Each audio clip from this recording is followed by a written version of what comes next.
मैं डॉक्टर नविता श्रीवास्तव, सह आचार्य गृह विज्ञान, राजकीय कन्या महाविद्यालय सरवाड़ से। बच्चों में आज आपको बताऊंगी मानवकृत रेशे के बारे में, जो कि मानव के द्वारा बनाए जाते हैं, इसलिए इसका नाम रखा गया है मानवकृत रेशे। मानवकृत रेशे जो होते हैं वो वैज्ञानिकों के अथक प्रयास, परिश्रम व ज्ञान के कारण ही बिना प्राकृतिक या प्राकृतिक पदार्थों के उपयोग से विशुद्ध रूप से केवल रासायनिक पदार्थों के द्वारा ही खोज की बनाए गए हैं। मतलब कोई हमें प्राकृतिक रूप से कोई पदार्थ हमें नहीं मिला है, बल्कि हमने रासायनिक पदार्थों का प्रयोग किया है मानव ने, जिसके कारण इस रेशे की खोज की है और जिनकी मजबूती, टिकाऊपन, स्थायित्व, चमक, कार्यक्षमता, विलक्षण प्रतिस्पंदता और तन्यता का मुकाबला कोई दूसरा रेशा नहीं कर सकता। क्योंकि मानव बनाता है तो अपने अनुसार कैसे भी उसको बना सकता है, कैसे भी उसमें कार्यक्षमता, विलक्षणता, प्रतिस्पंदता, प्रत्यस्तता के गुण को उसके अंदर डाल सकता है। इसका रखरखाव करना और देखभाल करना भी आसान होता है और आज के भागदौड़ की ज़िंदगी में सर्वथा उपयुक्त वस्त्र साबित हुआ है। इसकी सफाई धुलाई बहुत आसानी से हो जाती है, इस्त्री करने की कोई आवश्यकता नहीं है। धो, पहनो, सुखाओ के शेष गुण से ये विभूषित रहता है और इनको रखरखाव करने के लिए कम श्रम, शक्ति, समय की आवश्यकता होती है। अपनी इस विलक्षण गुण के कारण ही ये नायलॉन का वस्त्र है, जो कि काफ़ी लोकप्रिय माना गया है।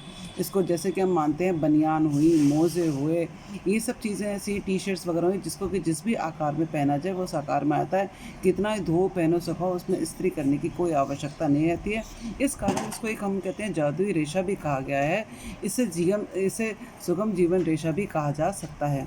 इसको जादुई रेशा क्यों कहा गया है? इसको जादुई रेशा इसलिए कहा गया है क्योंकि इसमें इस्त्री करने की आवश्यकता नहीं पड़ती, वस्त्रों के हल्केपन का भी कोई जवाब नहीं है और बिना इस्त्री के सदा ताज़े और नए प्रतीत होते हैं। शीत ऋतु में यात्रा के समय व्यस्त दैनिक जीवन में इसे पहनना बहुत ही उपयुक्त रहता है। वास्तव में इन रेशों को जादुई चिराग से उत्पन्न जादुई रेशा माना जाता है।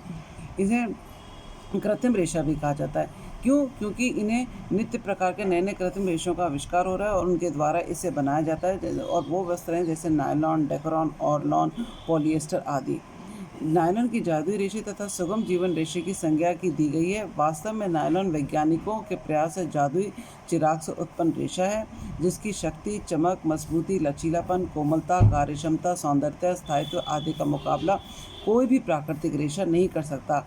और ये वास्तव में ही वस्त्र उद्योग में एक तरह से क्रांति लेके आया है। अगर हम बात करते हैं नायलॉन का निर्माण कि किस तरह किया गया, क्योंकि मानवकृत है तो मानव ने ही इसका निर्माण किया है और कोई प्राकृतिक रूप से हमें ये पाया नहीं गया।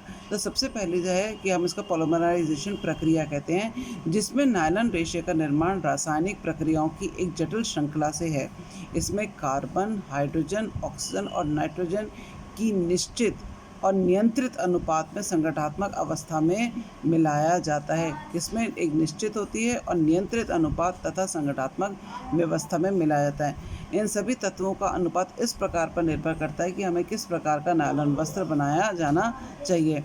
नायलॉन निर्माण के लिए पहले कोलतार, पेट्रोलियम या अन्य रासायनिक कच्ची सामग्री से हेक्सामिथिलीन डायमीन तथा एडिपिक अम्ल नामक रसायनों का निर्माण किया जाता है।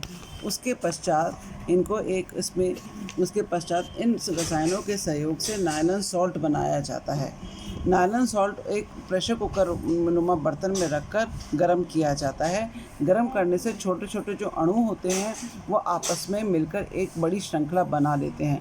अब जो श्रृंखला बना लेते हैं तो इन्हें हम कहते हैं लीनियर सुपर पॉलीमर कहा जाता है। इन लीनियर सुपर पॉलीमर को कास्टिंग व्हील पर बहाकर रिबन के रूप में लिया जाता है, क्योंकि अणु के रूप में जो माला बनती है उसको काम में नहीं लेते हैं, इसलिए इनको बहाकर रिबन के रूप में तैयार किया जाता है। तत्पश्चात इस रिबन पर ठंडा पानी डाल दिया जाता है, जिससे यह जम जाता है।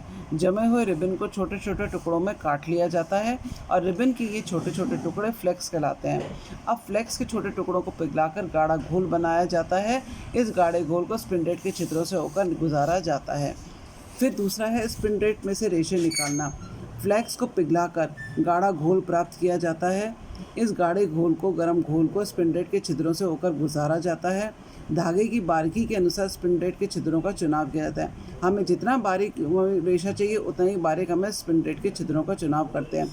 जैसे स्पिंडलेट के छिद्रों में से निकलता है और हवा के संपर्क में आकर रेशा ठोस हो जाता है और कड़ा बन जाता है। इन कड़े रेशों को कंडीशनर में से होकर गुजारा जाता है और यहाँ पे आके इनको थोड़े नरम हो जाते हैं। जैसे हम उदाहरण के तौर पर मैं कहूँ, जैसे बाल होते हैं, अपन बालों में भी कंडीशनर करते हैं शैम्पू के बाद, तो हमारे बाल नरम पड़ जाते हैं। इसी प्रकार इनको भी कंडीशनर किया जाता है जिससे कि ये आके नरम पड़ जाते हैं और इन पर ऐठन दी जाती है, थोड़ा बट दिया जाता है।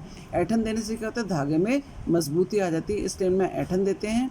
और ऐठन और बटने के पश्चात नायलॉन के अति सूक्ष्म रेशों से निर्मित सुंदर मजबूत लचीला धागा तैयार हो जाता है जिसमें अद्वितीय चमक होती है। फिर इन रेशों को खींचते हैं। नायलॉन की रेशों को खींचना, नायलॉन की रेशों को खींचा जाता है जिससे वह अपनी मूल लंबाई से 7 से 8 गुना लंबा हो जाता है। खींचने इसकी मजबूती, लोच, चमक और पारदर्शिता भी कम नहीं रहती है और खींचने से रेशों के अंदर की आवरणिक जो बनावट होती है वो व्यवस्थित हो जाती है। अणु सीधे हो जाते हैं, आपस में सटे हो जाते हैं, समांतर व्यवस्थित होकर एक गहरी श्रृंखला में आबाद हो जाते हैं। रेशों का व्यास कम हो जाता है तथा वह 3 महीन व लंबे हो जाते हैं। पूर्ण खिंचाई के पश्चात धागे मजबूत, चमकदार, पारदर्शी, लचीले और प्रतिस्पंदन के गुण से परिपूर्ण हो जाते हैं। धागे के खींचने की प्रक्रिया मशीन से भी की जाती है। चमक कम करना, प्राकृतिक जीव रूप में जब हम रेशा नायलॉन का धागा जब निकलता है वो अत्यंत चमक वाला होता है जिससे कि आंखों में चुभने वाला होता है। ऐसी चमक ना हो तो सब और पहनने की शोभा भी नहीं को शोभता है और देखने वालों को भी नहीं सुहाता है। इसलिए नायलॉन के धागे को चमक कम करने की प्रक्रिया आवश्यक रूप से की जाती है। इसके लिए टाइटेनियम ऑक्साइड, बेरियम सल्फेट और जिंक ऑक्साइड का प्रयोग किया जाता है। उपरोक्त रसायनों में से कोई एक रसायन जो होता है वो नायलॉन हेतु पॉलीमर घोल में मिला दिया जाता है। कितनी मात्रा पड़ेगी ये कार्य तो निपुण विशेषज्ञ ही बता सकते हैं, संपन्न किया जाता है और विभिन्न डिग्री की चमक लाने के लिए इनकी मात्रा में भिन्नता रखी जाती है। इस प्रकार से नायलॉन का रेशा बनाया जाता है। अब इसके बाद अपन कल पढ़ेंगे नायलॉन की विशेषताएं।